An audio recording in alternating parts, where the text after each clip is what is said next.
Guys വാർപ്പാണെങ്കിൽ biryani മസ്റ്റാണ്. ഇവിടെ വന്നിട്ട് ഒരു മണിക്കൂറായി 11:30 തന്നെ വന്നിരിക്കാൻ തുടങ്ങി. ബിരിയാണി ആവില്ലാറുണ്ട്. ഇവ ഇങ്ങനെ പറഞ്ഞ് ഇക്കും അതിൻ്റെ സ്മെല്ല് കിട്ടിയിട്ട് ഞാനും തിന്നാൻ തുടങ്ങി ഗൈസ്.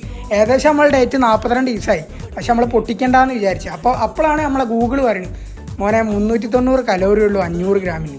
അപ്പോൾ ഞാൻ എന്തായിട്ട് പിന്നെ ഞാൻ ഒന്ന് നോക്കട്ടെ പിടിച്ചിരിക്കാൻ വേണ്ടി എത്തുന്നത്. പക്ഷെ നമ്മൾ ഡേറ്റ് പൊട്ടിച്ചിട്ടില്ല കേട്ടോ, നമ്മൾ കലോറി നോക്കിയിട്ടാണ് കഴിക്കുന്നത്. അപ്പോൾ ഗൈസ് നമ്മൾ എന്തായിട്ട് നേരെ ബിരിയാണിയൊക്കെ എടുത്തിട്ട് വണ്ടിക്ക് ഇട്ട് ബിരിയാണി തിന്നു കഴിഞ്ഞാൽ പിന്നെ ഒരു മയക്കം മസ്റ്റ് ഇക്കല്ലാവന് അവൻ മയങ്ങിക്ക് ജിമ്മിനോളെ ഗൈസ്. അങ്ങനെ നമ്മൾ നേരെ പോയിട്ട് എന്തായിട്ട് ഫുഡൊക്കെ കുറച്ച് അവിടെയും കൊടുത്ത് കുറച്ച് നമ്മൾ മറ്റേ വണ്ടിയിലേക്ക് വെച്ച് ആവശ്യമുള്ളവർക്ക് എടുക്കാമെന്നുള്ള രീതിയിൽ കുറച്ച് ആ വണ്ടിയിലും വെച്ച് അങ്ങനെ നേരെ വീട്ടിലെത്തിയപ്പോൾ നൂൽപുട്ട് കഴിച്ച് നമ്മളെ ഒരു കുപ്പി അടിച്ചിരുന്നു. ഇതിൽ നമ്മളൊരു സാധനം കുലുക്കിയിട്ട് കുടിക്കുക. അതിൻ്റെ വീഡിയോ ഞാൻ ഇടണ്ട് ഗൈസ്. അങ്ങനെ അവിടെ പോയിട്ട് ഒരു 500 റൗണ്ടാണ്ട് ഓടി. 500 ഒന്നും ഇല്ലെങ്കിൽ ഒരു 60 റൗണ്ട് എന്തായാലും ഞാൻ ഓടിക്കണം. അപ്പോൾ ഗൈസ് ലൈക്ക് അടിക്കാൻ മറക്കണ്ട.